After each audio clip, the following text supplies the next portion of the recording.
সুপ্রিয় দর্শক, আসসালামু আলাইকুম। আপনাদের সাথে উপস্থিত হয়ে গেছে আমি পুষ্টিবিদ নাহিদ আহমেদ। পুষ্টিবিদ হওয়ার পাশাপাশি আমি কিন্তু আপনারা অনেকেই জানেন যে আমার একটি বেবি আছে, তার বয়স 8 মাস চলছে। তো আমি আসলে তার বয়স যখন 6 মাস শেষ হলো, মানে 6 মাস শেষ করে 7 মাসে পড়লো, তখন তার যে বাড়তি খাবারগুলো খাবার তালিকায় সংযোজন করেছি বা কিভাবে তার বাড়তি খাবারটা শুরু করেছে, আজকে সেই আইডিয়াগুলোই শেয়ার করব। কারণ অনেকেই দেখা যায় যে একবারে অনেক খাবার বাচ্চাদেরকে বেশি দিয়ে ফেলেন বা সাধারণত খাবারে খিচুড়ি রাখেন বা সুজি রাখেন। এই ভুল পন্থাগুলো অবলম্বন করলে কিন্তু সেগুলো আপনার বাচ্চার ভুল ফুড হ্যাবিটের দিকে নিয়ে যাবে।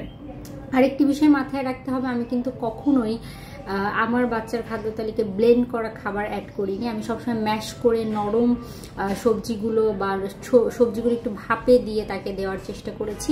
এতে করে সহজেই তাকে আমরা যে খাবারগুলো দেই সেই খাবারে কিন্তু অভ্যস্ততা তৈরি করা সম্ভব। চলুন তাহলে আমরা আসলে দেখে নিই আমি আসলে কিভাবে শুরু করেছিলাম। এটা হচ্ছে পাকা কলা, হাত দিয়ে ম্যাশ করে ওকে দিয়েছিলাম।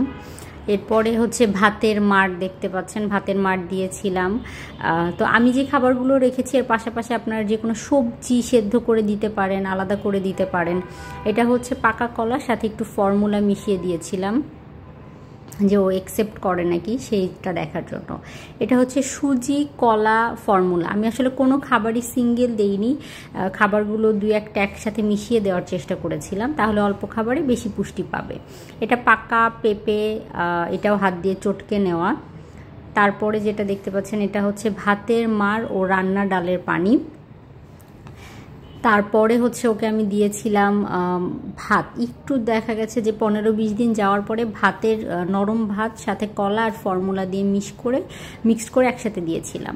গাছের ছাদ বাগানের ড্রাগন ছিল, এটা বিচি ছড়িয়ে এটা ম্যাশ করে দিয়েছিলাম।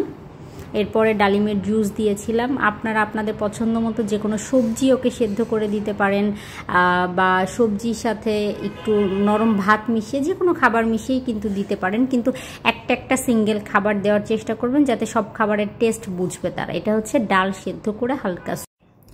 আমি বুকের দুধের পাশাপাশি এই খাবারগুলো যেগুলো দেখালাম সেগুলো থেকে একটি করে আইটেম তাকে প্রত্যেক দিন খাইয়ে নতুন খাবারের সাথে পরিচয়টা তৈরি করেছি। তা আপনারাও এইভাবে আসলে খাবারগুলো তৈরি করে দিতে পারেন। ধন্যবাদ।